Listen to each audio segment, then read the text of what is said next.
Israel Palestine സംഘട്ടനം, അല്ലെങ്കിൽ ഇന്നത്തെ Hamas Israel Gaza യുദ്ധം, ഇതിന്റെ പരിസമാപ്തി. 1 യഹൂദനാലയം, 2 യെരൂശലേം ആരുടെ കൈകളിൽ. ഇനി സമാധാനത്തോടെ പ്രവചനമാ ബൈബിളിലേക്ക്. വെളിപ്പാട് പുസ്തകം 11-ാം അധ്യായം 1, 2, 3 വാക്യങ്ങൾ. ഈ ഭാഗങ്ങളൊന്നും ആരും പ്രസംഗിക്കാറില്ല, അതുകൊണ്ട് നിങ്ങൾ നോട്ട് ചെയ്യണം, അമ്മമ്മ വായിച്ച് സഹായിക്കണം. വെളിപ്പാട് 11, 1, 2, 3, 4 വാക്യങ്ങൾ വായിച്ചോട്ടെ. പിന്നെ ദണ്ഡ് പോലെയുള്ള ഒരു കോൽ ഇപ്പൊ ക്ലിയർ. കയ്യിൽ കിട്ടി. എതിർക്രിസ്തുവിന്റെ കയ്യിൽ ഒരു കോൽ കിട്ടി. അടുത്തത് ഈ 671 കിലോമീറ്റർ ഉണ്ട് ജെറുസലേം നഗരം. വായിക്കണം. അടുത്തത് കൽപ്പന ലഭിച്ചത് നീ എഴുന്നേറ്റ് ദൈവത്തിന്റെ ആലയം അത് യഹൂദന് കൊടുക്കും. അളക്കുക. ആലയത്തിന് പുറത്തുള്ള പ്രാകാരം അളക്കാതെ വിട്ടേക്കാം. ആലയത്തിന് പുറത്ത് ജെറുസലേം മാത്രം, ആലയം മാത്രം യഹൂദന് കൊടുക്കും. അടുത്ത വാക്ക്, ആലയത്തിന് പുറത്തുള്ള പ്രാകാരം ആർക്ക് കൊടുക്കണം? മാമേ വായിര്. അത് ജാതികൾക്ക് കൊടുത്തിരിക്കുന്നു. അവിടെ നിൽക്കട്ടെ. വളരെ ക്ലിയറായി ബൈബിൾ ക്ലാസ്സിൽ ഇരിക്കുന്ന പോലെ യഹൂദനല്ലാത്ത മുഴുവൻ കൂട്ടത്തിന്റെ പേരെന്തുവാ? ജാതികൾ. സന്തോഷമില്ലല്ലോ. യഹൂദനല്ലാത്ത എല്ലാത്തിൻ്റെ പേര് ജാതികളെന്നാണ്. അപ്പോൾ നമ്മൾ നീ സിറിയൻ, നീ മാർത്തോമ, നീ ഈസിയായി, നീ ഇവാഞ്ചലിക്കർ, ഇതെല്ലാം ഉണ്ടാക്കിയത് ഇവിടുത്തെ ആൾക്കാരാണ്. സന്തോഷമില്ലല്ലോ. ബൈബിളിനകത്ത് യഹൂദനല്ലാത്ത മുഴുവൻ ജാതികളാണ്. സ്വോത്രം. ഈ ജാതികൾ ഹമാസിനും ടീമിനും ഈ സ്ഥലം കിട്ടും. അടുത്ത വാക്ക് വായിക്കണം. വിശുദ്ധ നഗരത്തെ അതാ ഞാൻ വിശുദ്ധ നാടെന്ന് നിങ്ങളോട് പറഞ്ഞത്. ദൈവസഭ എടുക്കപ്പെട്ടാൽ ഞാൻ കൃപായുഗം കൊണ്ട് നിർത്തുമ്പോൾ ഇന്നലെ ഞാൻ പറഞ്ഞു 4 യുഗമുണ്ട്. ഉപദ്രവം 3.5 വർഷം 42 മാസം, മഹോപദ്രവം വീണ്ടും 42 മാസം, പിന്നെ 1000 ആണ്ട് വാഴ്ച, പിന്നെ നാം ഇവിടെയില്ല. നിത്യ യുഗങ്ങൾ പ്രിയനോട് ചേരും. മുത്തുമയമായി വിളങ്ങും പട്ടണമാണത്. ആ പാട്ടിനൊക്കെ അർത്ഥമുണ്ട്, ആശയം വെച്ചേ പാടാവൂ. സ്വോത്രം. അതുകൊണ്ടാണ് ഇന്ന് ഞാൻ പാടിയത്. മുത്തുമയമായി വിളങ്ങും പട്ടണമാണത്, പുത്തൻ യെരൂശലേം സ്വസ്ഥം നീതി സ്വച്ഛ സ്ഫടിക സ്വന്ത തുല്യ കർത്താവ് ഒരുക്കിയ മനോഹരമായ പട്ടണം. സ്വോത്രം. അത് 1000 ആണ്ട് വാഴ്ച. ഇനി ഇവിടെ നിങ്ങൾ മനസ്സിലാക്കണം, അങ്ങനെയെങ്കിൽ കൃപായുഗം കഴിഞ്ഞാൽ ഉപദ്രവം, മഹോപദ്രവം, 1000 ആണ്ട് വാഴ്ച. ജാതികൾ യെരൂശലേം ചവിട്ടും, വിശുദ്ധ നഗരത്ത് 42 മാസം ചവിട്ടും. അന്ന് യഹൂദന്റെ ഒരു രക്ഷ ഗ്രേസ് മാർക്ക് കൊടുക്കും. വായിക്കാം. അടുത്ത വാക്ക് വായിച്ചാട്ടെ. അതാ ഇന്ന് രാജൻ പാസ്റ്റർ പറഞ്ഞത്. അതിനു മുമ്പ് ദൈവസഭ എടുക്കപ്പെടും. 2 സാക്ഷികൾക്ക് വരം നൽകും. അവരെത്ര ദിവസം അമ്മാമേ? രട്ടുടുത്തും കൊണ്ട് 1260 ദിവസം പ്രവചിക്കും. അതാ ഇന്നത്തെ ഫൈബർ നെറ്റിലേക്ക് വരാൻ പോവാ. 1260 ദിവസം അവർ പ്രവചിക്കും. ആർക്ക് വേണ്ടി? യഹൂദന് വേണ്ടി. അവർ ആരൊക്കെ? ഇനി 11, 7, 8, 9, 10, 11, 12 എലോൺ മസ്ക് ഇന്ത്യയിലേക്ക്. എന്തിനു വേണ്ടി? ലോകം ഒരുവന്റെ കയ്യിലേക്ക്. അമ്മാമ്മ വായിക്കണം. ആരാണ് ഈ 2 സാക്ഷികൾ? 11, 7, 8, 9, 10, 11, 12 വായിച്ചു തുടങ്ങിക്കോ. സാക്ഷ്യം തികച്ച ശേഷം, അത് നമ്മുടെ സാക്ഷ്യമല്ല, യഹൂദന് വേണ്ടിയുള്ള സാക്ഷ്യം തികച്ച ശേഷം ആഴത്തിൽ കയറി വരുന്ന മൃഗം അവരോട് പടവെട്ടി അവരെ ജയിച്ച് കൊന്നുകളയും. ഈ 2 സാക്ഷികളെയും കൊല്ലും. ഇവിടെ നോക്കിക്കോണേ. പലരും പറയുന്നുണ്ട് ആരായി 2 സാക്ഷികൾ? ഒരു സാക്ഷി ഏലിയാവാ. ഇന്നലെ ഞാൻ പറഞ്ഞു 2 രാജാക്കന്മാർ 2:11 യോർദാന്റെ അക്കരെ ഏലിയാവ് ചെന്നപ്പോൾ അഗ്നിരഥങ്ങളും അഗ്നിവേശങ്ങളും വന്ന് അവൻ പോയി. മനസ്സിലാക്കണം. അതാ ഒരു സാക്ഷി. 2 ഇന്നത്തെ സുവിശേഷ കോളത്തിൽ 2 കാര്യം പറയുന്നു. ഒന്ന് മോശയാണെന്ന് പറയുന്നു. അതിൽ ചിലർ പറയുന്നു മോശയാന്ന്. ബൈബിൾ പഠിതാക്കളുടെ ഇടയ്ക്ക് ഒരു തർക്കമുണ്ട്. മോശ ഇസ്രയേൽ പാളയത്തെ വഴി നടത്തിയവനാണ്. മോശ കയ്യിലിരുന്ന വടിയെടുത്ത് പാറയെ അടിച്ചു. ആത്മീയ പാറ ക്രിസ്തു. മോശ കനാൻ കണ്ടില്ല. പിസ്ക കൊടുമുടിയിൽ കൊണ്ടുവന്ന് മോശയെ കനാൻ കാണിച്ചു. അതിനുശേഷം മോശ മരിച്ചടക്കപ്പെട്ടു. അദ്ദേഹം അടക്കപ്പെട്ടത് ബേത് പെരിയോറിൻ്റെ താഴ്വരയിലാണ്. ഇന്ന് ഒരു കുഞ്ഞുങ്ങളെയും മോശയുടെ കല്ലറ കണ്ടിട്ടില്ല. കല്ലറ കാണാതിരിക്കാൻ കാര്യം എന്താ പറഞ്ഞാൽ 40 വർഷം പാളയത്തെ നടത്തിയ പുരോഹിതനാ മോശ, അല്ലെങ്കിൽ പ്രവാചകനാ. അവൻ്റെ ശവശരീരം കിട്ടിയാൽ പിന്നെ വിഷമിക്കണ്ടല്ലോ. നമ്മൾ ഇവിടം തൊട്ട് അവിടം വരെ കപ്പേള പണിയും. സന്തോഷമില്ലല്ലോ. സ്വോത്രം. മനസ്സിലാക്കുന്നവർക്കായി നെയ്യാറ്റിൻകര മുതൽ കുരിശുമല വരെ കപ്പേള പണിയുന്നത് പോലെ പണിയും. അതുകൊണ്ട് സ്വർഗം എന്ത് ചെയ്തു? മോശയുടെ ശവശരീരം ഇസ്രയേലിന്റെ പാളയത്തിൽ കൊടുത്തില്ല. മോശയുടെ ശവശരീരത്തോട് ആരാ? പിശാച് ബാധിച്ചെന്ന്. അപ്പൊ മീക്കായേൽ പറഞ്ഞു മിണ്ടിപ്പോകരുതെന്ന്. പക്ഷേ മോശയെ ദൈവം കൈവിട്ടോ? ഇല്ല. ദൈവത്തിന്റെ കരുണ മറുരൂപമല. മിണ്ടുന്നില്ലല്ലോ ആരും. യേശുവും ശിഷ്യന്മാരും പത്രോസും യാക്കോബും യോഹന്നാനും യേശുവുമായി സമ്മതിക്കുന്നു മറുരൂപമലയിൽ. അപ്പൊ ഉണ്ടടാ രണ്ടുപേര് വരുന്നു. ഒന്ന് ഏലിയാവ്, മരണം കാണാതെ എടുക്കപ്പെട്ടവൻ. രണ്ട് മരിച്ചടക്കപ്പെട്ട മോശ. അവിടെ വെച്ച് ഒരു കാര്യം ഇങ്ങനെ പറയുന്നു. എന്താ?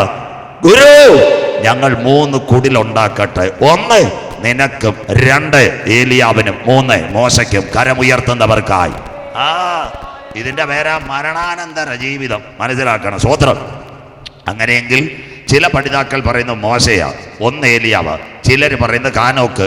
ആരായിക്കോട്ടെ, ഇതിൽ 2 പേർ യഹൂദന്റെ സാക്ഷ്യത്തിന് വേണ്ടി വരും. എന്താ? യഹൂദനോട് കരുണ കാണിക്കും. അതാ രാജംപാസ് പറഞ്ഞ് നമ്മൾ കാകളത്തെങ്കിൽ എടുക്കപ്പെടണം. അതിൻ്റെ പേരാ ഗ്രേസ് പീരീഡ്. യഹൂദന്റെ സാക്ഷ്യത്തിന് വേണ്ടി പറയാം. പണ്ടത്തെ SSLC കേട്ടോണേ, പണ്ടത്തെ SSLC നെയ്യാറ്റിൻകര പിള്ളേർ പരീക്ഷ എഴുതും. എല്ലാ വിഷയവും കൂടെ കണക്കുമ്പോൾ 201 മാർക്ക്. അപ്പോൾ പരീക്ഷയുടെ സ്കൂട്ടണി ഉണ്ട്. സ്കൂട്ടണിയോട് മാർക്ക് വെക്കുന്ന സാറ് പറയും, തമ്പിക്കുഞ്ഞിന് 201 മാർക്കുണ്ട്, 9 കൂടെ ഇട്ടാൽ അവ ഇപ്രാവശ്യം ജയിച്ചു പോകും. അതിൻ്റെ പേരാ മോഡറേഷൻ. സന്തോഷമില്ലല്ലോ. സ്വോത്രം. 210 പണ്ട് SLCക്ക് ജയിക്കാൻ. കേട്ടിട്ട് പോലുമില്ല. സ്വോത്രം. അപ്പോൾ സ്കൂട്ടണി രാവിലെ വീട്ടിൽ നിന്ന് ഭാര്യയായിട്ട് നല്ല സ്നേഹത്തിൽ വന്നത്. സ്കൂട്ടണി തല എറിഞ്ഞുകൊണ്ട് പറയും, തമ്പിക്കുഞ്ഞിന് 9. സന്തോഷമില്ലല്ലോ. സ്വോത്രം. ഇപ്രാവശ്യം കര കിടക്കട്ടെ മനസ്സിലാകുന്നവർക്കായി. അതിനായി മോഡറേഷൻ. അത് നമ്മക്കല്ല, യഹൂദന് വേണ്ടി 2 സാക്ഷികളെ അയക്കും. അതിനെ ആര് കൊല്ലും? ആഴത്തിൽ നിന്ന് കടന്നു വരുന്ന മൃഗം ഇതിനെ കൊല്ലും. എതിർ ക്രിസ്തു ഈ 2 പേരെയും കൊല്ലും. 5G ഇന്റർനെറ്റിലേക്ക്, 9Gയിലേക്ക്. അടുത്തത് അവരുടെ ജഡം. വായിച്ചാട്ടമ്മേ. അടുത്തത് അവരുടെ കർത്താവ് ക്രൂശിക്കപ്പെട്ടതും ആത്മീയമായി സോദോമെന്നും മിസ്രയീമെന്നും പേരുള്ളതുമായ മഹാനഗരത്തിന്റെ വീതിയിൽ അവരുടെ ശവം കിടക്കും. സകല വംശക്കാരും ഗോത്രക്കാരും. അവിടെ നിൽക്കട്ടെ. ഇന്ന് രാവിലെ കാൽവറി പറഞ്ഞു, ഇന്ന് അവസാനം കാൽവറിയാ പാടുന്നത്. കേട്ടോണേ. യേശുക്രിസ്തു ഗദസമനയിൽ അവൻ പിടിക്കപ്പെട്ടു, ഗബദായിൽ അവൻ തകർക്കപ്പെട്ടു, കാൽവറി മലയിൽ അവൻ പരമയാഗമായി. ആ സ്ഥലം ഇന്ന് എന്തോ ആയി? ഇന്ന് സോദോമ്യ പാപിമായി. അതിൻ്റെ പേരാ ഇന്ന് ലോകത്തിലെ ഏറ്റവും വലിയ കൊള്ളരുതാത്ത ഒരു സംഘടനയുണ്ട്. അതിൻ്റെ പേരാ ലെസ്ബിയൻ ഗായ്. അവരുടെ തലസ്ഥാനമായ ഇന്നത്തെ ടെല്ലവീവ്. അവരെ വിളിക്കുന്ന പേരാ LGBTQ. നോട്ട് ചെയ്യുന്ന കുഞ്ഞുങ്ങൾ മൊബൈലിൽ കിടപ്പുണ്ട്. പറയാൻ ബുദ്ധിമുട്ട്. 2017 ഗായ് പരേഡ് ഇസ്രായേൽ. നിങ്ങളുടെ മൊബൈൽ അടിച്ചാൽ നിങ്ങൾ ഞെട്ടിപ്പോ. ഉടുതുണിയില്ലാതെ സ്ത്രീയും പുരുഷനും നടക്കുന്ന ഇന്നത്തെ യെറൂശലേം. അതാ ലോത്തിന്റെ കാലം. അത് കഴിഞ്ഞ് 2022 നിങ്ങൾ മനസ്സിലാക്കണം, വീണ്ടും പരേഡ്. നിങ്ങളോട് ഞാൻ ഒരു കാര്യം പറയാം. 2021 ഒക്ടോബർ മാസം 7-ാം തീയതി ഹമാസ് കയറിയപ്പം ഇത്രയും പേര് മരിക്കാനൊരു കാര്യമുണ്ട്. ഇസ്രയേലിലെ ബോർഡർ അഷ്കലോൺ. അവിടെ കടപ്പുറത്ത് രാത്രി നിശാ പാർട്ടി. മനസ്സിലാകുന്നവർക്കായി പൂവാറി മഹീന്ദ്രയെ നടക്കുന്ന പോലെ നിശാ പാർട്ടി. അതിൽ കിട്ടിയവന്മാരെല്ലാം ഹമാസുകാർ തട്ടി. അതിൽ ചാടിയ ഒരു പെങ്കൊച്ചിനെയാണ് നിങ്ങളുടെ മൊബൈലിൽ കണ്ടത്. അവളെ കയ്യും കാലും കെട്ടി ജീപ്പിനകത്ത് വലിച്ചടയ്ക്കുന്ന കാഴ്ച. ആ നാടിനെ പറ്റി എന്നാൾ എല്ലാവരും പറയുന്ന വിശുദ്ധ നാടാണ്. സന്തോഷമില്ലല്ലോ. അവിടെ ഒരു വിശുദ്ധിയില്ല. തിരുവനന്തപുരത്ത് 5 ഹോട്ടലേ ഉള്ളൂ. കഴിഞ്ഞ ദിവസം എൻ്റെ സുഹൃത്ത് ടെല്ലവീവ് എന്ന് പറഞ്ഞ പാസ്റ്റർ 97 സ്റ്റാർ ഹോട്ടലാണ് ഇന്ന് ടെല്ലവീവിലുള്ളത്. നെയ്യാറ്റിൻകര 11 മണിക്ക് അടയ്ക്കും. അവിടെ ഫുൾ ടൈം കുപ്പി കിട്ടുമെന്ന്. സ്വോത്രം. അതിനെപ്പറ്റി ആൾക്കാർ പറയുന്ന വിശുദ്ധ നാട് പോയി. അതാ സോദോം. LGBTQ. അവരുടെ കർത്താവ് ക്രൂശിക്കപ്പെട്ടതും ആത്മീയമായി സോദോം എന്ന് പറയുന്ന തെരുവീതിയിൽ ഈ 2 പേരുടെ ജഡം അവിടെ കടക്കും. അന്ത്യകാലം. ഇനി അടുത്തത് ക്ലിയറായി. 9G ലോകത്തിൽ വരാൻ പോകുന്നു. വായിക്കാം. അവരുടെ കർത്താവ് സകല വംശക്കാരും ഗോത്രക്കാരും സകല ഗോത്രക്കാരും ഭാഷക്കാരും ജാതിക്കാരും അവിടെ ശവം 3 ദിവസം കാണും. അവിടെ നിൽക്കട്ടെ. ഇവിടുന്ന് നെയ്യാറ്റിൻകരയിൽ നിന്ന് ഇസ്രായേലിലേക്ക് എത്ര ദൂരമുണ്ട്? 6000 കിലോമീറ്റർ ഉണ്ട്. 6000 കിലോമീറ്റർ. ഇന്നത്തെ കർത്താവ് ക്രൂശിക്കപ്പെട്ട യെരുശലേം തെരുവീതിയിൽ 2 ജഡം അവിടെ കിടക്കുന്നത് നെയ്യാറ്റിൻകരയിൽ ടെലിവിഷനിൽ കാണാമെങ്കിൽ ഒരു വല വരണം. ഏതാ വല? സിസിലി ചേച്ചി കിണറ്റിയിടുന്ന വലയല്ല. ആ വലയുടെ പേരാ ഇന്റർനെറ്റ്. കരമുയർത്തുന്നവർക്കായി സ്വോത്രം. ഇതാ ഞങ്ങളുടെ ബൈബിളിന്റെ തനിമ. യെരുശലേം തെരുവീതിയിൽ കിടക്കുന്ന ജഡം നെയ്യാറ്റിൻകരയിൽ കാണണമെങ്കിൽ ഇവിടെ ഇന്റർനെറ്റ് വരണം. അവിടെ നിൽക്കട്ടെ. എന്താ internet? 1G 2G 3G 4G 5G. ഇപ്പം എലോൺ മസ്ക് അവൻ ആരാ? ട്രംപിന്റെ വലങ്കൈ. അവനൊരു യഹൂദനാ. 2016 ഇസ്രയേലിൽ സൗത്ത് ആഫ്രിക്കയിൽ ബിസിനസ് വഴി അമേരിക്ക കയറി. കഴിഞ്ഞ 10 വർഷമായി അമേരിക്ക കയ്യിലാക്കിയവനാ എലോൺ മസ്ക്. അവസാനം ഇത് കേൾക്കുമ്പോൾ നിങ്ങൾക്ക് അറിയാം, അവനാ ഇന്നത്തെ ന്യൂറോലിങ്ക് ഇന്റർനാഷണൽ. ഇനി അജി ബ്രദറിന്റെ പെട്ടിയിലോട്ട് നോക്കണം മനസ്സിലാകുന്നവർക്കായി. ബാക്കി കൂടെ പറഞ്ഞുതരാം. ഇന്ന് അവൻ 2 സാറ്റലൈറ്റിനെ എടുത്തു. 1 റിലയൻസ് ജിയോ, 2 തമിഴ്നാട്ടിലെ എയർടെൽ. ആരുടെ കയ്യിൽ? എലോൺ മസ്കിന്റെ കയ്യിൽ. മനസ്സിലാകുന്നവർക്കായി. ഏറെ വർഷങ്ങളായി ഇവിടെ അനവധി ദൈവദാസന്മാരുണ്ട്. പണ്ട് ലൈവ് കൊടുക്കാൻ ഒരു ക്യാമറ, ഒരു കമ്പ്യൂട്ടർ, പുറത്തൊരു വാൻ. സന്തോഷമില്ലല്ലോ ലൈവിന്റെ വാൻ. അന്തക്കാലം മുടിഞ്ചാച്ച് ഇന്ന് നമ്മുടെ സഹോദരൻ അജി ബ്രദർ വന്ന് ഒരു ക്യാമറ, ഒരു പെട്ടി, ഒരു കമ്പ്യൂട്ടർ. കീ കൂക്കു. മനസ്സിലാകുന്നവർക്ക് സ്വോത്രം. ദാണ്ട നെയ്യാറ്റിൻകര തൊഴിക്കലിൽ നടക്കുന്ന സംഭവം അമേരിക്കയില് ടെക്സാസിലിരുന്ന് കാണാം. കയറും വേണ്ട, വയറും വേണ്ട, വാനും വേണ്ട, ഒന്നും വേണ്ട. സന്തോഷമില്ലല്ലോ. ഒരു ചുമന്ന വയറ് പുറത്തോട്ട് പോയിട്ടുണ്ട്. ഒരു കുഞ്ഞൻ പെട്ടി. ആ പെട്ടിയുടെ പേരാ റിലയൻസിന്റെ ഫൈബർ നെറ്റ്വർക്ക്. കയറും വേണ്ട, വയറും വേണ്ട. ഇത് ഞാൻ കണ്ട് ഞെട്ടിപ്പോയി. ഞാൻ കുട്ടിക്കാനം ഏലപ്പാറ അവിടെ തൊഴിലാളികളുടെ ഇടയ്ക്ക് പ്രസംഗിക്കാൻ പോയി. ഒരു കൊച്ചു പയ്യൻ, ഒരു വാലിബൻ, ഒരു സൂട്ട് കേസുമായിട്ട് വന്ന് രാംഭാഷേ. ഞാൻ വിചാരിച്ചപ്പോൾ എന്തിനാ വന്നതെന്ന്. ഞാൻ നോക്കിയപ്പോൾ ഇത്രയും വലുതൊന്നുമില്ല. ഒരു കുഞ്ഞൻ ക്യാമറ, അത് കഴിഞ്ഞിട്ട് ഒരു കുഞ്ഞൻ ലാപ്ടോപ്പ്, ഒരു UPSന്റെ പെട്ടി. അവൻ തന്നിട്ട് കറക്കുന്നു. ഞാൻ ചോദിച്ചു, മോനെ ഇതെന്തുവാ? അപ്പം ദാണ്ട ആ ഭിത്തിക്കകത്ത്, ദാണ്ട പുറത്ത് നമ്മുടെ കൺവെൻഷൻ്റെ തൂണിനകത്തൊരു വെള്ളപ്പെട്ടി. എന്നോട് പറയാം റിലയൻസിൻ്റെ പെട്ടിയാണ്. സന്തോഷമില്ലല്ലോ സ്വോത്രം. ഒരു കുഞ്ഞൻ വയറ്. ഞാൻ അവനോട് ചോദിച്ചു എവിടം വരെ കിട്ടും? ഇടുക്കി, കോഴിക്കാന, ഏലപ്പാറ മലയിരിക്കുന്ന കൺവെൻഷൻ 110 രാജ്യങ്ങളിൽ കിട്ടുമെന്ന്. സ്വോത്രം. സന്തോഷം ഇല്ലല്ലോ അമ്മാമ്മേ. അതിൻ്റെ പേരാ ലോകം ഒരുവന്റെ കയ്യിൽ. മനസ്സിലാകുന്നവർക്കായി. അങ്ങനെയെങ്കിൽ ഇന്നത്തെ എലോൺ മസ്ക് റിലയൻസിനെ, ജിയോയെയൊക്കെ കയ്യിൽ കൊണ്ടുപോയെങ്കിൽ, എയർടെല്ലിനെയൊക്കെ കയ്യിലെടുത്തെങ്കിൽ ഒരു ഇന്റർനെറ്റിന്റെ നെറ്റ്വർക്കിലേക്ക് ലോകം വരാറായി. അതല്ലോ ബൈബിളും സമയവും. ഇന്ന് രാത്രി പണ്ടത്തെ കാര്യം, അമേരിക്കയിൽ എബ്രഹാം ലിങ്കൺ മരിച്ചത് 3 മാസം കഴിഞ്ഞിട്ട് കപ്പൽ വന്നിട്ട് എവിടെ അറിഞ്ഞെന്നറിയാമോ? ബ്രിട്ടനിൽ അറിഞ്ഞത്. ഇന്ന് അതൊന്നും വേണ്ട. ഒരു ചെറുപ്പക്കാരൻ നെയ്യാറ്റിൻകരയിൽ നിന്നൊരു മൊബൈലിൽ ഒരു പടമെടുത്താൽ ലോക രാജ്യങ്ങളിൽ എത്തുമെങ്കിൽ, ഞങ്ങളുടെ ബൈബിളിൽ 2000 കൊല്ലങ്ങൾക്ക് മുമ്പ് പത്മോസിന്റെ ഏകാന്തതയിൽ വയോധികനായ യോഹന്നാനോട് പറഞ്ഞു, യെരുശലേം തെരുവീതിയിൽ കിടക്കുന്ന ശവം 3.5 ദിവസം ലോക രാജ്യങ്ങൾ കാണുമെങ്കിൽ, ഇന്ന് രാത്രി ഇത് ഉയർത്തുന്നവൻ ഭാഗ്യവാ, ഇത് പ്രസംഗിക്കുന്നവൻ ഭാഗ്യവാ, ഇത് ഉയർത്തുന്നവന്റെ തലമുറ എന്റെ ദൈവത്താൽ അനുഗ്രഹിക്കപ്പെടും. ഇന്റർനെറ്റ് ലോകത്തിൽ സ്വോത്രം. പ്രസംഗം അതല്ല. അതിനു മുമ്പ് രക്ഷയുടെ ടിക്കറ്റ് കയറിക്കോണം. അടുത്ത വാക്ക് വായിക്കാം. അടുത്തത് അവരുടെ ജഡം കല്ലറയിൽ വയ്പ്പാൻ സമ്മതിക്കയില്ല. എല്ലാവരും ഇത് കേൾക്കണം. കല്ലറയിൽ ശവം വെക്കാൻ സമ്മതിക്കത്തില്ല. കാര്യം എന്താണെന്നറിയാമോ? പറഞ്ഞു തരാം. യേശുവിനെ കല്ലറ വെച്ച് ഉയർത്തെഴുന്നേറ്റു. ലാസറിന്റെ കല്ലറയിൽ യേശു വന്ന് വിളിച്ചുയർത്തെഴുന്നേറ്റു. നയിന്റെ പട്ടണത്തിലെ വിധവയുടെ മകനെ എഴുന്നേൽപ്പിച്ചു. ഇതെല്ലാം എതിർക്രിസ്തുവിനും പട്ടാളക്കാർക്കും അറിയാം. അതുകൊണ്ട് അവരുടെ ശവം കല്ലറയിൽ വെക്കത്തില്ല. നമ്മുടെ പോലീസുകാർ പാറാവ് നിൽക്കുന്നത് പോലെ അതിന് ചുറ്റും പടയാളികൾ നിൽക്കുമെന്ന്. അടുത്ത വാക്ക് വായിച്ചാട്ടെ. ഈ പ്രവാചകന്മാർ ഇരുവരും ഇസ്രായേൽ ഭൂമിയിൽ വസിക്കുന്നവരെ ദണ്ഡിപ്പിച്ചത് കൊണ്ട് ഭൂവാസികൾ അവർ നിമിത്തം സന്തോഷിച്ച് ആനന്ദിക്കുകയും. അവിടെ അന്നേരം idea star singer mega show Neyyattinkara സമ്മാനം കൊടുക്കുന്നത് പോലെ സ്വർഗത്തോട് മല്ലിടും. വന്നവന്മാരെ എഴുന്നേൽപ്പിച്ചാട്ട് അവിടെ സ്നാക്സ് എല്ലാം കൊടുക്കും, കേക്കുകളൊക്കെ കൊടുക്കും. അച്ഛന്മാർക്കും തിരുമേനിമാർക്കും കിട്ടിയുള്ള കേക്കെല്ലാം കൊടുത്ത് അവർ സന്തോഷിക്കും. ഭൂവാസികൾ സ്വർഗത്തോട് മറുതലിക്കും. ഇവരുടെ കർത്താവ് എവിടെ? ദാണ്ട 3.5 ദിവസമായി ചീഞ്ഞഴിയുന്ന ഡെഡ് ബോഡി ഇവിടെ കിടക്കുന്നു. അപ്പോൾ ഒരു സംഭവം. അടുത്തത് ഇത് ലോകം മുഴുവൻ കാണും. അതാ 9G ഇന്റർനെറ്റ്. വായിക്കാം. അന്ന് അന്യോന്യം സമ്മാനം കൊടുക്കും. അടുത്ത വാക്ക്. 3.5 ദിവസം കഴിഞ്ഞ ശേഷം 3.5 ദിവസം ഈ ശവത്തിന് നാറ്റം വെക്കും. 3.5 ദിവസം കഴിഞ്ഞ ശേഷം ദൈവത്തിൽ നിന്ന് ജീവശ്വാസം അവരിൽ വന്ന് അവർ കാലൂന്നി നിന്ന് അവരെ കണ്ടവർ ഭയപരവശരായി തീർന്നു. അവിടെ നിൽക്കട്ടെ മാമ, ഓടിപ്പോവല്ല്. എവിടാ? 3.5 ദിവസം കഴിഞ്ഞപ്പം സ്വർഗത്തിൽ നിന്ന് ശ്വാസമിറങ്ങി. ആരാ നമ്മുടെ ദൈവം? എത്യോപ്യയുടെ മണ്ണിനകത്ത് സാദൃശ്യത്തിലും സ്വരൂപത്തിലും തേജസ്സിലും ബഹുമാനത്തിലും അധികാരത്തിലും ആദമിന്റെ കുടുംബത്തിൽ ആദമിന്റെ മൂക്കിൽ ജീവശ്വാസം ഊതിയപ്പോൾ ആദം ചലിക്കുന്ന ദേഹിയായതുപോലെ ഉയരത്തിലെ ശ്വാസം താഴേക്ക് ഇറങ്ങി വരുമ്പോൾ ഇവർ രണ്ടുപേരും കാലൂന്നി നിൽക്ക്. ഇതെല്ലാം ലോകം കാണാൻ പോകുന്നു. ജെറുസലേമിൽ നടക്കുന്ന സംഭവങ്ങൾ മനസ്സിലാകുന്നവർക്കായി അവരെ കണ്ടവർ ഭയപരവശരായി. ഞാൻ ഇവിടെ പ്രസംഗിക്കാൻ വന്നു. നമ്മുടെ ബ്രാഞ്ച് സഭ പാറശാല, അവിടെ ഒരു ചെറുപ്പക്കാരൻ മരിച്ചു.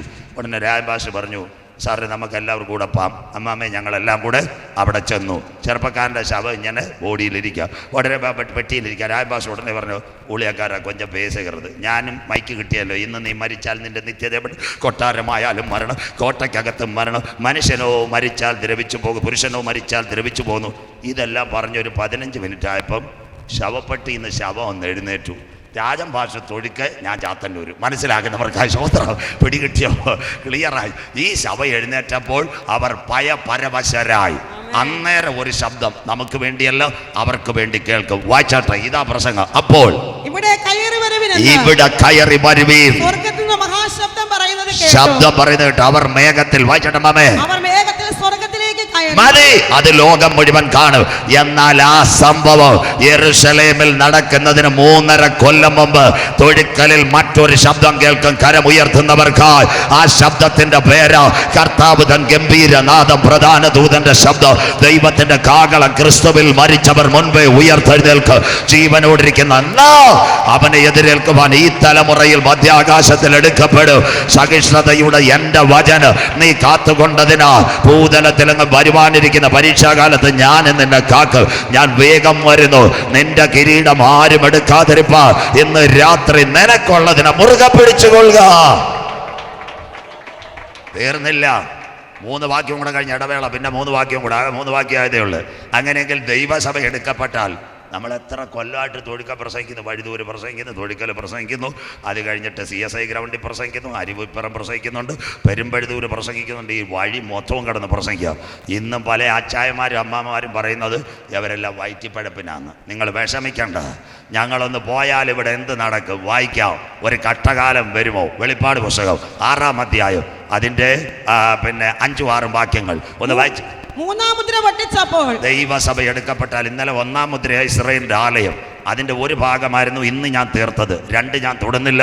3-ാം മുദ്ര പൊട്ടിച്ചപ്പോൾ വരിക എന്ന് 3-ാം ജീവി പറയുന്നത് ഞാൻ കേട്ടു. 3-ാം ജീവി പറയുന്നത് ഞാൻ കേട്ടു. അപ്പോൾ ഞാനൊരു കറുത്ത കുതിരയെ കണ്ടു. ദൈവസഭ എടുക്കപ്പെട്ടാൽ ഇവിടെ ക്ഷാമം വരും. വായിച്ചാട്ടെ. അതിന്മേൽ ഇരിക്കുന്നവന് ഒരു തുലാസ് കയ്യിൽ പിടിച്ചിരുന്നു. കിടക്കുന്ന അതാ ഇന്നത്തെ റേഷൻ പോസ് മുഴുവൻ കമ്പ്യൂട്ടറിലായി. കിടക്കുന്നു. തലയെണ്ണി ആഹാരം, തലയെണ്ണി വെളിച്ചെണ്ണ, തലയെണ്ണി റേഷൻ, തലയെണ്ണി എല്ലാം പോസ്. അതുകൊണ്ട് അന്ത്യകാലം അതാ ഇന്ന് ഒരു തുലാസ് കയ്യിൽ കിട്ടും. ദാണ്ടേ എല്ലാം അതിന് ഇംഗ്ലീഷിൽ 1 പൈമൻ സ്കെയിൽ. ഇന്ന് ഞാനും നമ്മുടെ മണിദാസ് പാസ്റ്ററോട് നെയ്യാറ്റിൻകര പോയി. പണ്ടൊരു പേന മേടിക്കാൻ ചെന്നാൽ പെങ്കൊച്ച് പറയും 12 രൂപ സാർ എടുത്തുകൊണ്ട് പൊക്കോളാൻ പറയും. ഇന്ന് അങ്ങനാന്നോ? ഒരു ലാപ്ടോപ്പിൽ കാണിക്കുക കീ കൂക്കു 12 1 രൂപ GST. സന്തോഷമില്ലല്ലോ? സ്വോത്രം. മനസ്സിലാകുന്നവർക്കായി ദാണ്ട ഒരു തുലാസ് അവൻ്റെ കയ്യിൽ കിട്ടും. അതാ ഇന്നത്തെ റേഷൻ. മുഴുവൻ കാര്യങ്ങളല്ല. ബാക്കി വായിച്ചാട്ടെ. അടുത്ത വാക്ക് വായിക്കാം. ഒരു പണത്തിന് ഒരിടങ്ങഴി ഗോതമ്പ്. അടുത്തത് 3 ഇടങ്ങഴി യവം. ഒരു തലയ്ക്ക് 2 കിലോ അരി വെച്ചതിന് കിട്ടാൻ പോകുന്നുള്ളൂ. എല്ലാം തീരാൻ പോകും. ഓണത്തിന് 10 കിലോ മേടിച്ചു, എല്ലാം തീരാൻ പോവുക. സ്വോത്രം. അന്ത്യകാലമാ. ഒരു പണത്തിന് ഒരിടങ്ങഴി ഗോതമ്പ്, ഒരു പണത്തിന് ഒരിടങ്ങഴി യവം. അടുത്ത വാക്ക് എണ്ണയ്ക്കും വീഞ്ഞിനും കേട് വരുത്തരുത് എന്ന് 4 ജീവികളുടെ നടുവിൽ ഒരു ശബ്ദം ഞാൻ കേട്ടു. കർത്തൃദാസി വായിച്ച കേട്ടോ. എണ്ണയ്ക്കും വീഞ്ഞിനും കേട് വരുത്തരുത്. എല്ലാ പെന്തിക്കോസുകാരും കേട്ടാട്ട്. ഇതാ കോവിഡ് കാലം സ്റ്റാർട്ടിങ് തുടങ്ങി. ദൈവസഭ എടുക്കുന്നതിന് മുമ്പിട്ട് ചില സംഭവങ്ങൾ. എണ്ണ, പെട്രോള്, വീഞ്ഞ്, മരുന്ന്, ഇത് രണ്ടിനും കോവിഡ് കാലത്ത് നെയ്യാറ്റിൻകര ഒരു പഞ്ഞവും ഇല്ലായിരുന്നു. 24 മണിക്കൂറും പെട്രോൾ പമ്പ് ഇവിടെ ഉണ്ടായിരുന്നു. 2 നമ്മുടെ TV ജംഗ്ഷന് എത്ര ഫാർമസി ഉണ്ട്? ഒറ്റ ഒരെണ്ണം അടച്ചില്ല. തൊഴിൽക്കല ചിന്നമ്മ ചേച്ചി വാട്സപ്പ് അടിച്ചപ്പോൾ പെങ്കൊച്ച് പറഞ്ഞ് ടൈപ്പ് ചെയ്ത് തരാം, മരുന്ന് വീട്ടിൽ തരാമെന്ന്. സന്തോഷമില്ലല്ലോ? സ്വോത്രം. കോവിഡ് കാലത്ത് എല്ലാവർക്കും മരുന്ന് വീട്ടിൽ കൊണ്ടുവന്നില്ലേ? സിങ്കോവിറ്റിൻ്റെ ഗുളിക, അമ്മാമ്മയ്ക്ക് മൂക്കി വെക്കാനുള്ള പഞ്ഞി, അത് കഴിഞ്ഞിട്ട് സാനിറ്റൈസർ എല്ലാം വീട്ടിൽ വന്നില്ലേ കവറിനകത്ത്? സ്വോത്രം. അതാ കർത്താവിൻ്റെ വരവിൽ കൈവിടപ്പെട്ടാൽ. ഇവിടെ കർത്തൃദാസി ഇന്ന് ഈ തൊഴിക്കൽ റോഡ് വരെ മൈക്ക് വെച്ചുകൊണ്ടാണ് ഞാൻ ഈ കാര്യം പറയുന്നത്. പലരും പറയുന്നത് ഇവർ കുറേ നാൾ കൊണ്ട് പറയുന്നു. അതുകൊണ്ടാണ് പറയുന്നത്. അടുത്ത കാര്യം, കർത്തൃദാസി എത്ര മനോഹരമായിട്ട് ഈ വാക്യങ്ങൾ വായിച്ചു, എവിടെയെല്ലാം വായിക്കുന്നു. ഈ 4 കൊല്ലം പുറകിൽ ഞാൻ കോട്ടയത്ത് പ്രസംഗിച്ചുകൊണ്ടിരിക്കുക, new India church of God. എല്ലാവരും ഇപ്പോഴും ഈ വാക്യം ഓർക്കുമ്പോൾ എനിക്ക് ഓർമ്മ വരിക. അവിടെ വാക്യം വായിക്കാൻ ഏൽപ്പിച്ചിരിക്കുന്ന പാസ്റ്ററിൻ്റെ ഒരു അസിസ്റ്റൻറ്റിന് 3 ദിവസം നല്ല വായന, 3-ാമത്തെ ദിവസം ഇതുപോലെ തന്നെ ഇടവേളയ്ക്ക് മുമ്പിട്ട് കുഞ്ഞാട് മുദ്രകൾ പൊട്ടിക്കുന്ന 6 മുദ്രകളെ പറ്റിയാണ് ഞാൻ പ്രസംഗിച്ചുകൊണ്ടിരിക്കുന്നത്. അപ്പോൾ ഇടവേളയ്ക്ക് മുമ്പിട്ട് അമ്മാമ്മ വായിക്കുന്ന പോലെ ഈ ചെറുപ്പക്കാരൻ മൈക്കിൽ കൂടെ ഒറ്റ വായന. ഒരു പണയത്തിന് ഒരിടങ്ങഴി ഗോതമ്പ്, ഒരു പണയത്തിന് ഒരിടങ്ങഴി യവം. സന്തോഷമില്ലല്ലോ? എൻ്റെ നെഞ്ച് കീറിപ്പോയി, മൈക്ക് എല്ലായിടത്തും കിടക്കുക. ഇടവേളയ്ക്ക് സ്വത്രാഴ്ച എടുക്കാൻ ചെന്നപ്പോൾ ഞാൻ പാസ്റ്ററോട് പറഞ്ഞു, ഈ മോൻ വായിച്ച അത്ര ശരിയല്ല, നാട്ടുകാർ കേട്ടാൽ കുഴപ്പം. അപ്പോൾ പാസ്റ്റർ ചോദിച്ചു, എന്താവും വായിച്ചത്? അവൻ വായിച്ചാൻ പറഞ്ഞു, ഒരു പണയത്തിന് ഒരിടങ്ങഴി ഗോതമ്പ്, ഒരു പണയത്തിന് ഒരിടങ്ങഴി യവം. പാസ്റ്ററിനോട് പറയാം, മിണ്ടക്കൂടാതെ, അവൻ കൊശമറ്റം ഫൈനാൻസിൽ പണയം എടുക്കുന്നവനാ. മനസ്സിലാക്കുന്നവർക്ക് സ്വോത്രം. അവൻ എവിടെ കണ്ടാലും പണയം. സ്വോത്രം. ഇവിടെ എത്ര ക്ലിയറായി, ഒരു പണത്തിന് ഒരിടങ്ങഴി ഗോതമ്പ്, ഒരു പണത്തിന് ഇടങ്ങഴി യവം. കർത്താവിൻ്റെ വരവിൽ കൈവിടപ്പെട്ടു പോയാൽ റേഷൻ മുഴുവൻ കമ്പ്യൂട്ടർ, എല്ലാം ഈ പോസിനകത്ത് സകല മനുഷ്യൻ്റെ തലയെണ്ണി കാര്യങ്ങൾ നിവർത്തിക്കുന്ന ഒരു കാലം.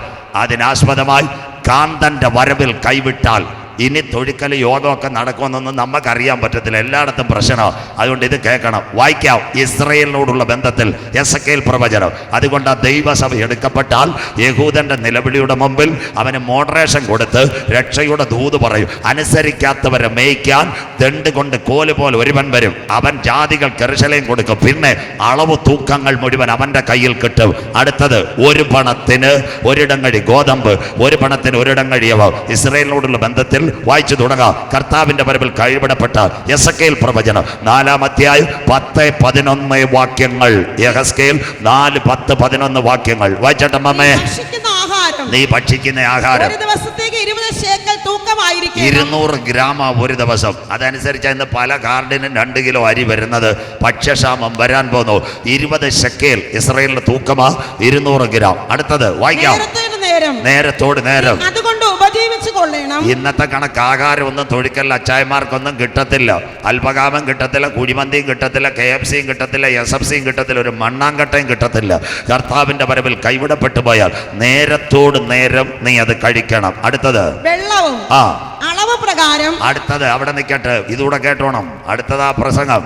അതുകൊണ്ടാണ് ഇന്ന് ഗ്രാം അരിയുടെ പാക്കറ്റ് 5 കിലോ, അത് കഴിഞ്ഞ് ചപ്പാത്തി 400 ഗ്രാം അല്ലെങ്കിൽ 300 ഗ്രാം, ബ്രെഡിനകത്ത് 250 ഗ്രാം, പൊടിയരി 300 ഗ്രാം, എല്ലാം ഗ്രാമായി. അതാ അളവ് തൂക്കം ഒരുവന്റെ കയ്യിൽ. വെള്ളവും അളവ് പ്രകാരം. ഇന്ന് രാവിലെ വരാത്തവരുണ്ടെങ്കിൽ വെള്ളത്തിനെ പറ്റി ഞാൻ പറഞ്ഞു. ഇനി ഇവിടെ രക്തമഴ പെയ്തിറങ്ങിയാൽ ഇവിടെ വെള്ളം കിട്ടത്തില്ല. അങ്ങനെയെങ്കിൽ ഫിൽട്രേറ്റ് ചെയ്ത വെള്ളം, കുപ്പിവെള്ളം കിട്ടും. അതിനാസ്പദമായി തൊഴിക്കലുകാർ ഒരു കാര്യം മനസ്സിലാക്കണം. കേരളത്തിൻ്റെ ഇന്നത്തെ സിവിൽ സപ്ലൈസ് മന്ത്രി GR അനിൽ റേഷൻ കടയിൽ കുപ്പിവെള്ളം കരമുയർത്തുന്നവർക്കായി 10 രൂപയ്ക്ക് കിട്ടുമെന്ന്. സ്വോത്രം. സ്വോത്രം. സാർ ഇവിടെ ഇരിക്കുന്നു, ഗോപകുമാർ സാർ ഇരിക്കുന്നു. തിരുവനന്തപുരത്ത് ബസ് സ്റ്റാൻഡ് വെള്ളത്തിന് 20 രൂപ, പക്ഷേ ജയിലിലെ വെള്ളം 10 രൂപ. അങ്ങനെയെങ്കിൽ കർത്താവിൻ്റെ വരവിൽ കൈവിടപ്പെട്ടു പോയാൽ കുടിക്കുന്ന വെള്ളവും റേഷൻ കട വഴി കിട്ടുന്ന കാലം. മനസ്സിലാകുന്നവർക്കായി അതൊരു അന്ത്യകാലമാ. വെള്ളത്തിന് വേണ്ടി മനുഷ്യൻ അടിയുണ്ടാക്കും. വെള്ളവും അളവ് പ്രകാരം. അടുത്തത് കീനിൽ വായിച്ചാട്ട. ആറിൽ ഒരു ഓഹരി നീ കുടിക്കണം. അർത്ഥ നാടൻ മലയാളം കേരളക്കാരുടെ ഭാഷയെ പറഞ്ഞാൽ ഒരു ദിവസം ഒരു കുഞ്ഞിന് കിട്ടുന്നത് 6 ഗ്ലാസ് വെള്ളം. അങ്ങനെ കുടിക്കാൻ വെള്ളം കിട്ടത്തില്ല. അപ്പൊ കുളിക്കാൻ വെള്ളം കിട്ടുമോ? ദൈവം മനുഷ്യന് വെച്ച ചൂട്. ഇന്ന് രാവിലെ പ്രസംഗിച്ചു 17, ഇന്ന് നെയ്യാറ്റിൻകര 37. ശരീരത്തിൽ കുളിച്ചില്ലെങ്കിൽ ത്വക്കിനകത്ത് ഇൻഫെക്ഷൻ വരും. അതിന്റെ പേരാ സ്കിൻ ഇൻഫെക്ഷൻ. കർത്താവിന്റെ വരവിൽ കൈവിടപ്പെട്ടു പോയാൽ ത്വക്കിനകത്ത് കുമിള പോലെ വെള്ളം ചെല്ലാത്തപ്പോൾ ഇങ്ങനെ പൊങ്ങി വരും സ്കിൻ ഇൻഫെക്ഷൻ. മനുഷ്യന്റെ ശരീരത്ത് പരുക്കൾ വരും. മലയാളം. ശരീരത്തിനകത്ത് വെള്ളം വീണില്ലെങ്കിൽ നാട്ടുകാർ കേട്ടോണം. കർത്താവിന്റെ വരവിൽ കൈവിടപ്പെട്ടാൽ സംഭവിക്കുന്നത് ശരീരത്തിനകത്ത് പരുക്കൾ വരും. അടുത്തത് വായിച്ചാട്ടെ. നേരത്തോട് നേരം നീ അത് കുടിക്കണം. അതുകൊണ്ട് ആ ജലം അമൂല്യമാണ്. രാവിലെ എല്ലാവരോടും ഞാൻ പറഞ്ഞു, നേരത്തോട് നേരം അത് കുടിക്കണം. അടുത്തത്, നീ അത് നീ അത് യമദോശ പോലെ തിന്നേണം. റേഷൻ കടയിൽ നിന്ന് വരുന്ന ആട്ടിയ മാവും കവർമാവും ചപ്പാത്തിയും അത് കഴിഞ്ഞ് തേയിലയും പഞ്ചാരയും എല്ലാം തലക്കണക്കി തരും, വെളിച്ചെണ്ണ സഹിതം തരും. അതുകൊണ്ടാണ് ഇന്ന് പറയുന്ന വെളിച്ചെണ്ണ ഒരു കാർഡിന് ഒരെണ്ണേ തരത്തോളെന്ന്. ഇതുപോലെ സകല സാധനങ്ങളുടെയും വില കൂടിയാൽ ഓരോ കുടുംബത്തിന്റെ തല എണ്ണി കിട്ടുമെന്നായി പറയുന്നത്. നേരത്തോട് നേരം നീ അത് കഴിക്കണം. അടുത്തത് യമദോശ പോലെ. വായിച്ചാട്ടെ. അവർ കാണുക. ഈ വാക്ക് എല്ലാവരും ഒന്ന് അടിവരയിടണം. ഇതിനു വേണ്ടി ഞാൻ ഇത്രയും കറങ്ങി വന്നത്. അവർ കാണുക. മനുഷ്യന്റെ മലമായ കാഷ്ടം കത്തിച്ച് അത് ചുടയണം. ദാ കിടക്കുന്നു. റേഷൻ കടയിൽ നാട്ടിയ മാവ് ചപ്പാത്തിയും കിട്ടിയാൽ എല്ലാവരും കേട്ടാട്ടെ, ഗ്യാസ് കിട്ടത്തില്ല, പെട്രോൾ കിട്ടത്തില്ല, മണ്ണെണ്ണ കിട്ടത്തില്ല. കർത്താവിന്റെ വരവ്. ഇനിയുള്ള കാര്യം നിങ്ങൾ മനസ്സിലാക്കണം. നോഹയുടെ കാലം 40 രാവും 40 പകലും മഴ പെയ്തു. മൃഗങ്ങളും മൃഗാദികളും സസ്യങ്ങളും എല്ലാം പോയി. ഇപ്പൊ നെയ്യാറ്റിൻകര റബ്ബറുള്ള എത്ര പേർക്ക് കാര്യം പിടി കിട്ടി? സന്തോഷമില്ലല്ലോ. പല അച്ചാനും റബ്ബറിനെ കണ്ടിട്ട് പാട്ട് പാടി, നീങ്ങിപ്പോയി എൻ്റെ ഭാരങ്ങൾ, മാറിപ്പോയി എൻ്റെ ശാപങ്ങൾ, വില 200, മഴ പെയ്ത്. ഇപ്പം എന്താ റബ്ബറിൻ്റെ ഇലയായി. സന്തോഷമില്ലല്ലോ രത്നരായ ഭാഷ. സ്വോത്രം. പട്ടയം പോയി. സന്തോഷമില്ല. സ്വോത്രം. അതുകൊണ്ടാണ് പണ്ട് ആരോ പറഞ്ഞ മക്കളെ മാമ്പൂനെയും കണ്ടിട്ടൊന്ന് സന്തോഷിക്കേണ്ടെന്ന്. സ്വോത്രം. 200 വില ഉള്ള കാറ്റടിച്ച റബ്ബറിനകത്ത് ഇലയില്ല, പട്ടയം പോയി, ഒട്ടുവാലും പോയി. മനസ്സിലാക്കുന്നവർക്കായി സ്വോത്രം. അങ്ങനെയെങ്കിൽ നോഹയുടെ കാലത്ത് പെയ്തതുപോലെ ഉത്തരാഖണ്ഡിൽ കണ്ടില്ലേ മേഘവിസ്ഫോടനം, ഭയങ്കര പ്രസംഗം. അതൊക്കെ എടുക്കാൻ സമയമില്ല. Cloud explosion. കൊച്ചിയിൽ മേഘം കൂട്ടിയിടിച്ചു. പാറശാല നിന്നവനെല്ലാം കാറ്റിനകത്ത് കൊണ്ടുപോയി. കടയുടെ തട്ടിയെല്ലാം വീണു. TV ജംഗ്ഷനിലെ നെയ്യാറ്റിൻകരയിലെ മരവും മുറിച്ചു. അവസാനം ഇനിയും മരവും കിട്ടത്തില്ല, വിറകും കിട്ടത്തില്ല. കർത്താവിൻ്റെ വരവിൽ കൈവിടപ്പെട്ടാൽ പിന്നെ ഗ്യാസോ പെട്രോളോ കിട്ടുമോ? ഇറാനെ ഇസ്രയേൽ ആക്രമിച്ചപ്പോൾ എണ്ണ തുറമുഖം, യമനെ ആക്രമിച്ചപ്പോൾ ഹുദൈബ എണ്ണ തുറമുഖം, സദാം ഹുസൈൻ കുവൈറ്റിനെ ആക്രമിച്ചപ്പോൾ ഷേഖിന്റെ വീട്ടിനെ അല്ല ആക്രമിച്ചത്, എണ്ണ കിണറിനെ ആക്രമിച്ചു. നെയ്യാറ്റിൻകരക്കാർ കർത്താവിന്റെ വരവിൽ കൈവിടപ്പെട്ടാൽ, 3ാം ലോകമഹായുദ്ധം ഇവിടെ നടന്നാൽ, സകല എണ്ണ കിണറിന് തീ വച്ചാൽ, പെട്രോൾ ഇല്ല, ഗ്യാസ് ഇല്ല, മണ്ണെണ്ണയില്ല, മഴ പെയ്താൽ റബ്ബറിന്റെയും ഒരു വിറവുമില്ല. പക്ഷെ ആട്ടിയ മാവും കവർ ചപ്പാത്തിയും കിട്ടും. എന്ത് ചെയ്യും അച്ചായ അമ്മാമേ? മനുഷ്യന്റെ മലം വെയിലത്തിട്ട് ഉണക്കിയിട്ട് അതിന്റെ മേൽ ചീനിച്ചട്ടി വെച്ച് ദോശ ചുടുന്ന കാലം വരാറായി. വരാനിരിക്കുന്ന ഘട്ടത്തിൽ നിൽക്കണോ? യേശുവിന്റെ വരവിൽ പോണോ? ഇന്ന് രാത്രി നെയ്യാറ്റിൻകര തൊഴുക്കല് ഇപ്പോഴാകുന്നു സുപ്രസാദ കാലം. കരമുയർത്തുന്നവർക്കായി ഇതാകുന്നു രക്ഷാ ദിവസം. ഇന്ന് രാത്രി ചങ്കൂറ്റത്തോടെ ഉത്സാഹത്തോടെ തൊഴുക്കൽ പട്ടണത്തോട് ഞങ്ങൾക്ക് ഇന്ന് രാത്രി മറ്റൊരുത്തനിലും ഇനി രക്ഷയില്ല. നാം രക്ഷിക്കപ്പെടുവാ ആകാശത്തിന് കീഴ് മനുഷ്യരുടെ ഇടയിൽ നൽകപ്പെട്ട ഏക നാമം യേശുവിന്റെ നാമം. തായെ തകർപ്പരെ തമ്പി തങ്കച്ചെയ്യുന്ന നാളുകളിൽ ഉണ്മயான ദേശത്ത് നൽസെയ്തി കൂട്ടങ്ങളുടെ കടസി ദിനത്തിൽ പുണ്യ സ്ഥലങ്ങൾ തേടേണ്ട, സ്വോത്രകാഴ്ചകൾ കൊടുക്കേണ്ട, ഉരുളലുകൾ നടത്തേണ്ട. ഇന്ന് രാത്രി ആര് കരമുയർത്ത്? എന്റെ പാപത്തിന്റെ പരിഹാരത്തിന് വേണ്ടി കാൽവരിയുടെ കൊലക്കളത്തിൽ ഒരു കുഞ്ഞാട് ഇറക്കപ്പെട്ടു. അവന്റെ ചങ്കില ചോരയാ. ഇന്ന് രാത്രി എന്റെ പാപത്തെ ഒന്ന് കഴുകണമെന്ന് ഈ പട്ടണത്തിനകത്ത് ആര് കരമുയർത്തും? മകനെ, മകളെ, അപ്പച്ച, അമ്മച്ചേ, താങ്കളുടെ പേര് ജീവന്റെ പുസ്തകത്തിൽ ചേർക്ക്. സഹിഷ്ണുതയുടെ എന്റെ വചനം നീ കാത്തുകൊണ്ടതിനാൽ ഭൂതലത്തിൽ അങ്ങ് വരുവാനിരിക്കുന്ന പരീക്ഷാകാലത്ത് ഞാനും നിന്നെ കാക്ക. തൊടുക്കലെ ഞാൻ വേഗം വരുന്നു. നിന്റെ കിരീടം ആരും എടുക്കാതിരുപ്പാ. ഇന്ന് രാത്രി നിനക്കുള്ളതിനെ മുറുകെ പിടിച്ചുകൊള്ളുക. ജയിക്കുന്നവനെ ആലയത്തിന്റെ നടുച്ചൂടായി മാറ്റാൻ എന്റെ കാന്തൻ മടങ്ങി വരാറാ. ആദ്യത്തെ ഇടവേള. അതുകൊണ്ട് യേശു എന്ത് പറഞ്ഞു? ഇനി 3 വാക്യം കൂടെ ഉള്ളൂ സ്വോത്രാഴ്ച. യോഹന്നാൻ 9:4 വായിച്ചാട്ടെ. എന്നെ അയച്ചവന്റെ പ്രവൃത്തി പകലുള്ളിടത്തോളം. ഇന്നിവിടെ നിൽക്കട്ടെ, 1 സെക്കൻഡ് ഓടരുത് അമ്മേ. ഞങ്ങളുടെ മാത്രം ജോലിയല്ല, എല്ലാവരെയും കർത്താവ് വിളിച്ചിരിക്കുന്നത് ആരാ? സുവിശേഷകരായിട്ടാണ്. സന്തോഷമില്ലല്ലോ. പാസ്റ്റർമാരുടെ ജോലിയല്ല, കർത്തൃദാസന്മാരുടെ ജോലിയല്ല. നിങ്ങളെല്ലാവരെയും ദൈവം വിളിച്ചേക്കുന്ന സുവിശേഷകരായിട്ടാണ്. സ്റ്റേജ് ഞങ്ങളുടെ കണക്ക് തുള്ളിയില്ലെങ്കിലും അച്ചായ, അമ്മാമ്മേ, പഠിക്കുന്ന മോനെ, മോളെ, ഒരു കോഴ്സും പറയണ്ട, പെന്തിക്കോസും പറയണ്ട, ഉന്തിക്കോസും പറയണ്ട, ഒരു കോഴ്സും പറയണ്ട.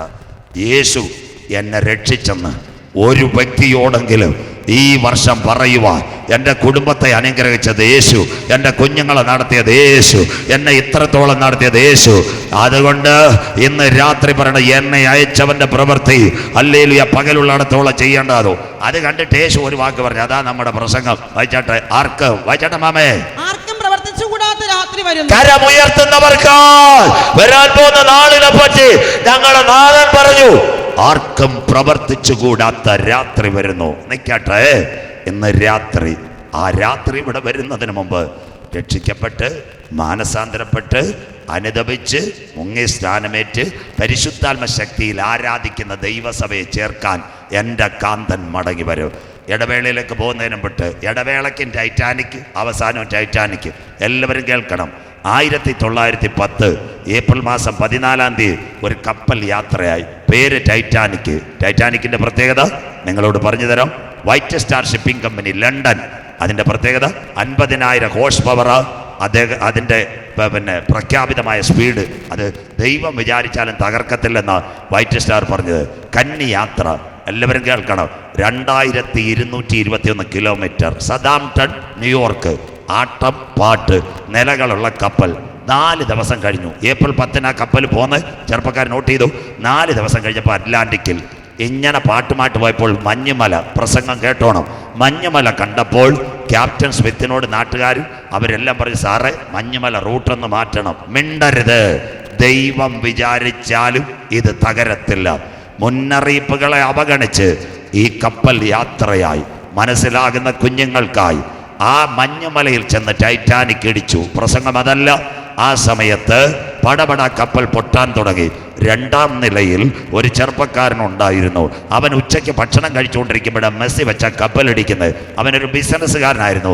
അവൻ്റെ റൂമിൽ തലയണയുടെ കീഴിൽ, ഇന്നത്തെ കണക്ക് ATM കാർഡല്ല, $100,000 ക്യാഷ് ഉണ്ട്. അവൻ ആലോചിച്ചു, കപ്പൽ വെള്ളത്തിൽ പോവുക, ഓടിപ്പോയാൽ തലയണ പൊക്കി ഡോളർ എടുക്കാം. കേട്ടോണം, അവരങ്ങനെ പോകാൻ തീരുമാനിച്ചപ്പോൾ അവൻ്റെ ഉള്ളിൽ അന്തരാത്മാവ് സംസാരിച്ചു, കുഞ്ഞെ, നീ താഴെ ഇറങ്ങിയാൽ ഡോളർ എടുക്കാൻ പോയാൽ ഉപ്പുവെള്ളത്തിനകത്ത് നീ തീർന്നു പോകും.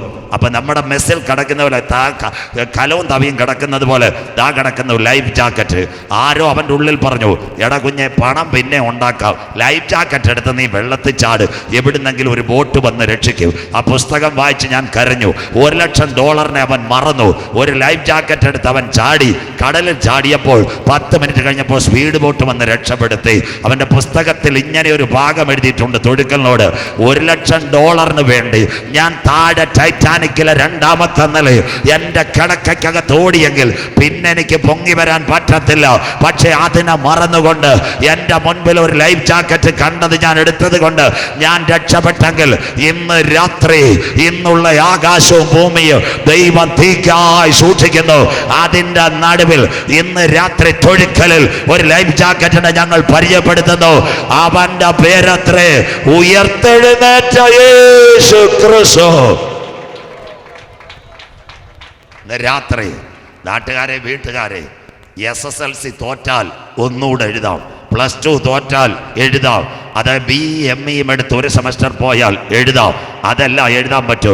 എന്നാൽ ഇന്ന് രാത്രി ജീവിതത്തിന്റെ വഴിത്താരയിൽ, ഇന്ന് രാത്രി കർത്താവ് നിന്റെ ആത്മാവിനെ വിളിച്ച, നിന്റെ ആത്മാവ് നിത്യതയുടെ പർദീസയിലാണ്. അതുകൊണ്ട് ഇന്ന് രാത്രി മടങ്ങി വാ. ബുദ്ധിമാന്റെ യാത്ര മേൽപോട്ടാകുന്നു, അവന്റെ കീഴെ പാതാളം ഒഴിഞ്ഞിരിക്കുന്നു. നാളെ ഇവിടെ യോഗമില്ല. ഇന്ന് രാത്രി ഒരു ലൈഫ് ജാക്കറ്റിനെ ഈ കൺവെൻഷൻ ഗ്രൗണ്ടിൽ ഞങ്ങൾ ഉയർത്തുന്നു. അവന്റെ പേരത്രേ ക്രൂശിക്കപ്പെട്ട ക്രിസ്തു.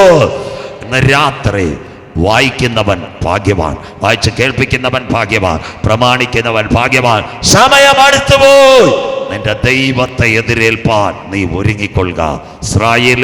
ഇസ്രായേല്, ഇത് നിന്നോട് ഞാൻ ചെയ്യാൻ പോകുന്നത് കൊണ്ട് നിന്റെ ദൈവത്തെ എതിരേൽപ്പാൻ നീ ഒരുങ്ങിക്കൊള്ളുക.